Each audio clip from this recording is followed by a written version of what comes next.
What did he do to make this house so evil?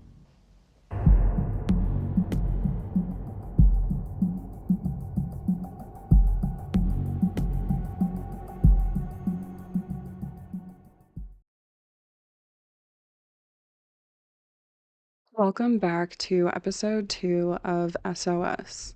Today is a bit of a shakeup as we are going to discuss a viral conspiracy that crept through the internet in 2018. Keep in mind that in this series, we are examining everything through an educational and professional lens. Today, we explore the truth about glitter.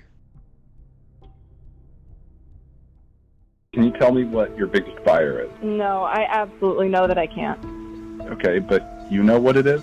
Oh, God, yeah, and you'd never guess it. Let's just leave it at that. In 2018, a New York Times article went viral when a manager at one of the largest glitter producers in the world refused to admit who their biggest client was. But another thing that really stuck out to people was this comment. Since we're a glitter manufacturer, anything we do is now called glitter. This is important because glitter was invented/discovered in the 1930s at a precision cutting factory of film and paper for clients like Kodak and Enesco. The cutting machine would occasionally glitch, tearing up the glossy photo print into schnibbles that were spat out onto the shop floor. Instead of throwing them out, some of the employees decided to use the schnibbles as fake snow in their Christmas decorations, and glitter was born. But today, whoever is buying up all of the glitter is still a mystery, with some theories suggesting that it's the US military, boat paint, funeral homes, or toothpaste manufacturer. The glitter conspiracy. There's two plants. They're both based in New Jersey. Okay. Of course. They're owned by the same company. So it's basically aluminum coated or plastic coated aluminum. So it was like weirdly top secret. He was talking to one of the higher ups, and the guy's like, "Yeah, because there's a shortage." Yeah, he asked if he can get a tour of the place, and the guy's like, "Absolutely not." Why? He said you can't. He said you can't see the glitter being made. Why? He said you can't even be in a room next to it and hear how it's being made. What? You can know nothing about the process. The 2018 article and the interview with a Glitter X manager prompted many wild claims, with some speculating that glitter may be derived from cremated human remains. The conspiracy suggests corruption, not only within the glitter industry, but within the DoD and death industry. But is there any merit to these claims? Today, we peer deeper, examining how these erroneous claims have further propelled misconceptions about glitter and the handling of human remains. The primary claims or conspiracies that I've seen circulating the internet since this 2018 article and interview are that the main buyers of glitter are the DoD, or Department of Defense, morgues, and crematoriums. The DoD uses glitter for defense operations, which we will examine in detail, but for now we will continue addressing these claims. Morgues don't hold onto cremated remains as they typically are a holding point for the recently deceased, for example, at a hospital or a medical examiner's office. And this is where an intact body is held temporarily until collected by the funeral home of choice. Since the recently deceased have not yet been cremated, morgues have no inherent access to cremated remains, only fully or mostly intact remains. Crematoriums work in tandem with funeral homes to conduct cremations. There are multiple documents needed to complete a cremation.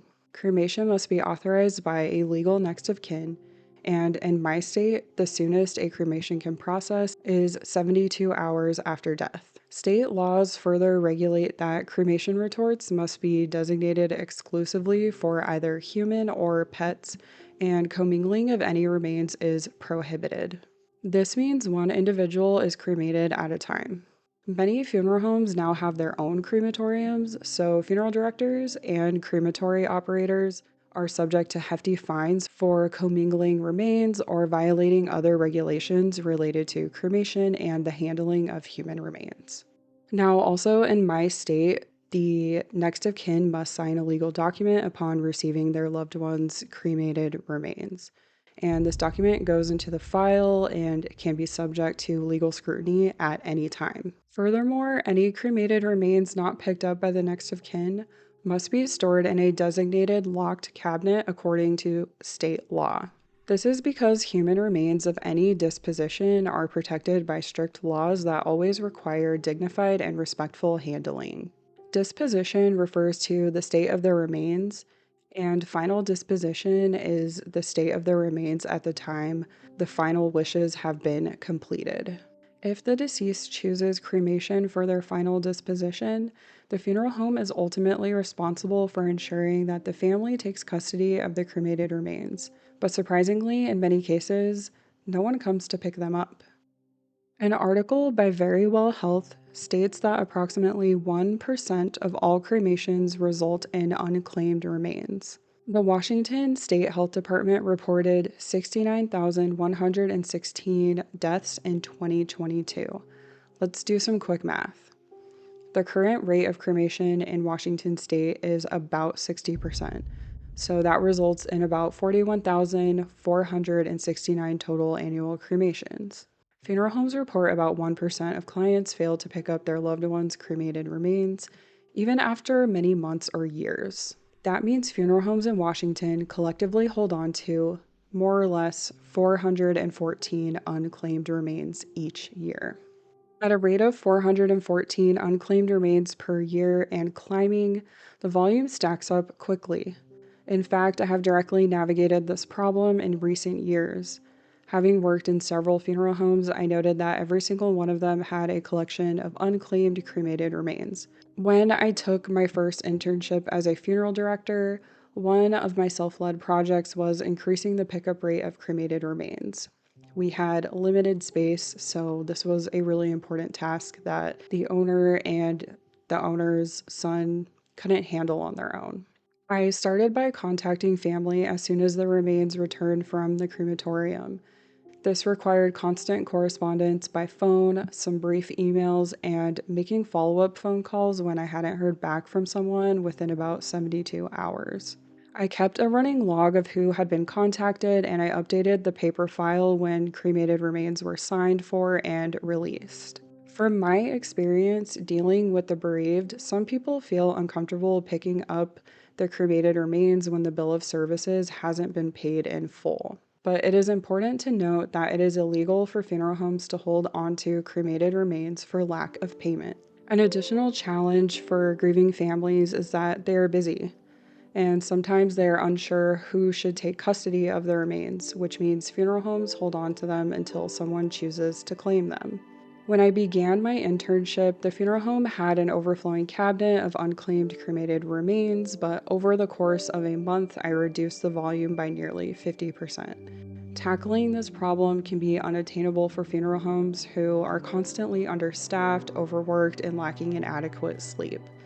As you can imagine, this is a line of work that people just don't want to do.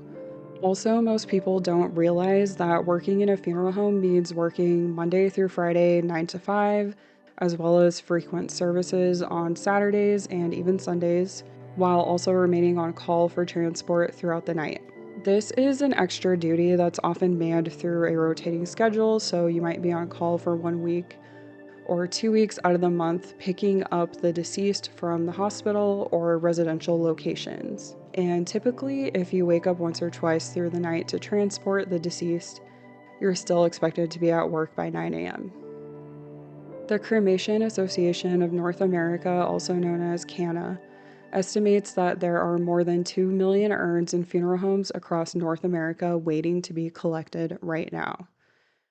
CANA's executive director, Barbara Kemmis, told Global News that families may not understand their options for scattering, burying, or choosing an urn for the cremated remains, prompting them to often do nothing. Funeral homes are often understaffed and overworked, so sometimes that continuity of care and clear communication doesn't happen. A clear line of communication requires maintenance and patience. When the cremation was complete, I contacted the next of kin on file to let them know their loved one was ready to come home, that they can stop by at their convenience to sign the form verifying the remains have been received. This method went a long way in encouraging people to come in. In 1934, American machinist Henry Rubin developed a machine that cut plastic sheets into tiny pieces. This would lead to the invention of modern glitter as we know it, and would subsequently revolutionize the glitter industry by making it far more accessible. Prior to Rubin's innovation, materials such as Mica, malachite, hematite, galena, glass, and even insects were used to make glitter compounds. The earliest documentation of glitter can be dated back to ancient Egypt. Crushed beetles were used to create glittery substances for decoration. In fact, glittery substances have been spotted on the burial garments of Tutankhamun's tomb, which researchers believe placed an emphasis on the wealth and status of the deceased. The National Funeral Directors Association, also known as the NFDA, shared a report in 2023 noting the rate of cremation in the US to be approximately 60.5%, with projections indicating an increase to 81.4% by 2045. While the specific rate of cremation for the 1930s is not available, I have confirmed that there were approximately 50 crematories in the US as of 1913. Applying the principle of supply and demand, the rate of cremation conceivably remained far less prominent in the 1930s than it is today at about 60%. I compare this to further data by the NFDA, which reports a total of 11,297 crematoriums in the US today. The likelihood that glitter is derived from cremated remains is slim looking at these figures. Now I'm going to read to you an excerpt from the NFDA website. It says, "Scatter or urn.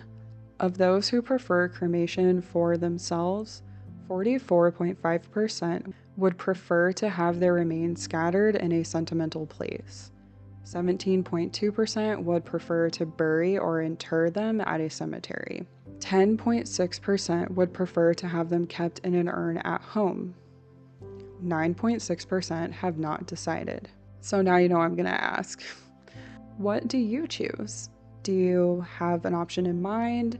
Do you prefer to be scattered somewhere? Do you prefer to not be cremated at all and possibly be buried?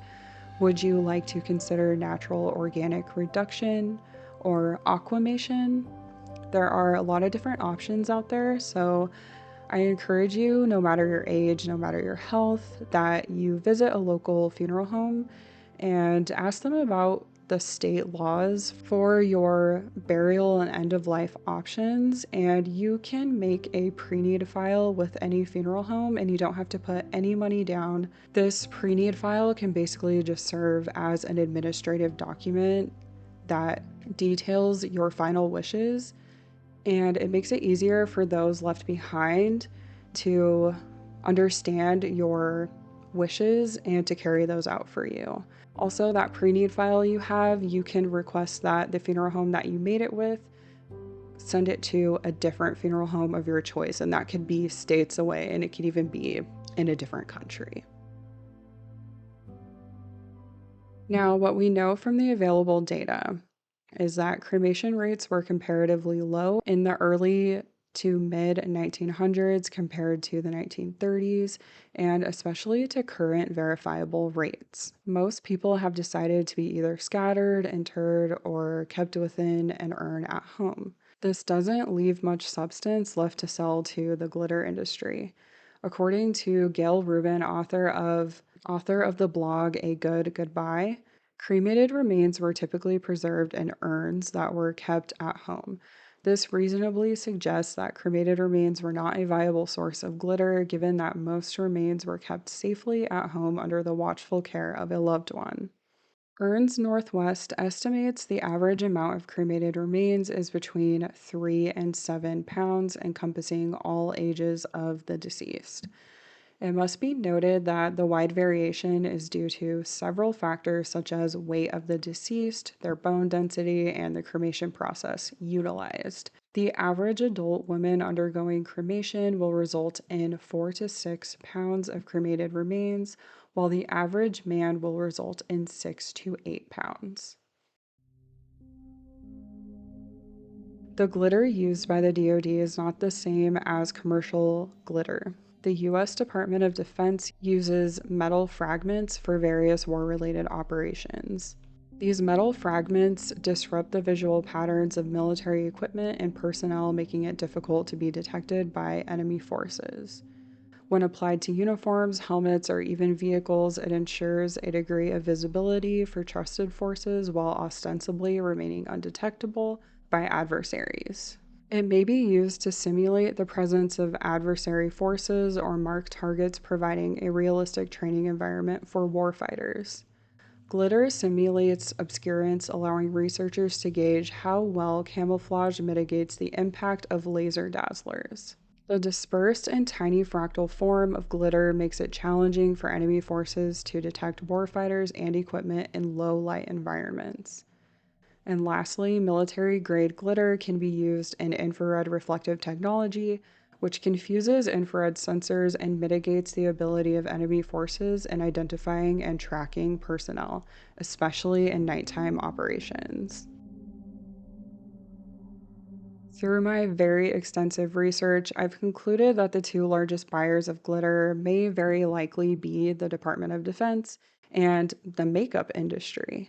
If you own any makeup, I encourage you to look at the packaging on your products containing glitter. Most of my products have little to no description of their ingredients. You may be able to read the labels in the footage here. Most of these say globally sourced ingredients, and one of my lip glosses with glitter had an ingredients list under the tab on the back side. Go ahead and pause here if you wish to read that ingredients list. Considering that makeup is so popular and it remains in high demand following the makeup influencer era that occurred about a decade ago, I believe it makes sense that the makeup industry is one of the largest procurers of glitter. My research confirmed details discussed in the footage I shared earlier, where they state that glitter is derived from aluminum-coated plastic. And the reason that the process and its patents are kept secret is because at least one of the two companies holding the patent for glitter is apparently contracted with the US military, which explains the top secret clearance. Even medical information in the military is considered secret. Additionally, the cockpit of military aircraft is considered top secret. Taking photos or video of this area would compromise operational security.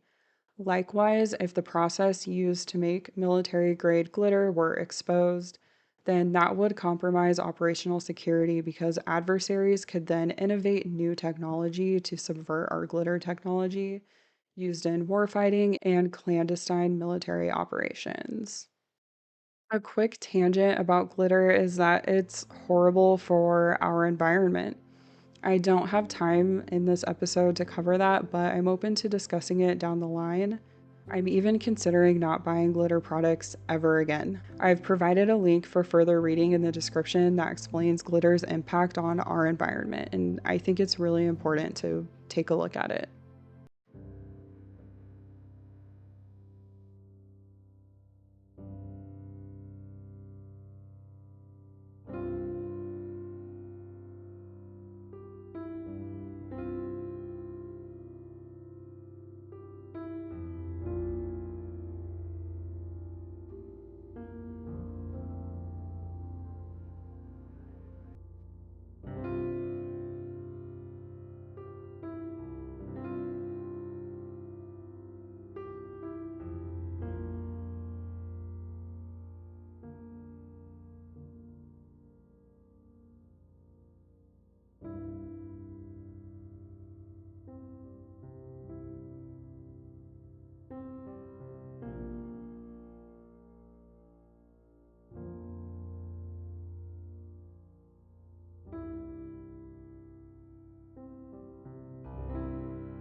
So these are my mom's remains. My mom passed away a few months ago, and I got a substantial amount of her remains. This is a little keepsake urn that I got, and I keep some in here because if I want to, I can just put it in my pocket or put it in my purse and take it with me wherever I go, on trips or whatever. And that's where that lives most of the time if I'm not taking it with me. This is basically a minimum container, and this is what it looks like in the state of Oregon because that is where my mother passed away. It is essentially a cardboard box, and your loved one, if you live in the state of Oregon, will come home in a box like this. There will be 1, 2, for some people, maybe even 3 boxes or bags on the inside. And they should always be zip tied. This is rubber banded because I broke the zip ties so that I could fill my keepsake urn with some of these remains. And that little coin should be inside the bag, but because these remains got split up, I did not end up with the bag with the coin in it. I have some documentation here that I'm not gonna show, but it proves to me that this is my mom. The name of the funeral home and contact information, and my mom's information is on this box printed right here. And I asked for a lock of hair. There are a lot of things you can do with hair or cremated remains. I'm just not entirely sure what I want to do yet. The bulk of this I will eventually end up scattering, hopefully on the acres of land on my forever home, so that my mom can finally be at home. This was my mom's hair. That might be weird for some people, so trigger warning. Personally, I have seen probably thousands of cremated remains at this point, and I would never identify cremated remains as a good source of glitter. It has no reflective quality. It's very matte in appearance. It's very gray. Does this clear up any misconceptions for you? What information shared in the episode have you found surprising or interesting? Please share your thoughts so we can share perspectives and continue learning. It seems to me that the ambiguity of claims made about glitter led many to draw extreme conclusions, which continue to circulate on forums, in reels, and in social media posts today. And this is because people likely already had misconceptions about the DoD and especially the funeral industry. Conducting some basic research on the subject easily quashes the wild and salacious claims. I'm not a stickler on conspiracy theories. Pretty frequently, conspiracies have turned out to be completely accurate, so I won't morally police anyone on their love for conspiracies. I do, however, encourage people to conduct their own research rather than take a stranger's words at face value, especially when no sources or data have been provided to back up their assertions. What is your favorite conspiracy? My insatiable drive to learn as much as I can has led me down some intense conspiratorial rabbit holes, and I'm sure some people can relate. If you wish to conduct some of your own research on funeral services, I've provided some book recommendations in the description box. Also in the description, you can locate my sources. Thank you for your input and engagement, and I hope you take care.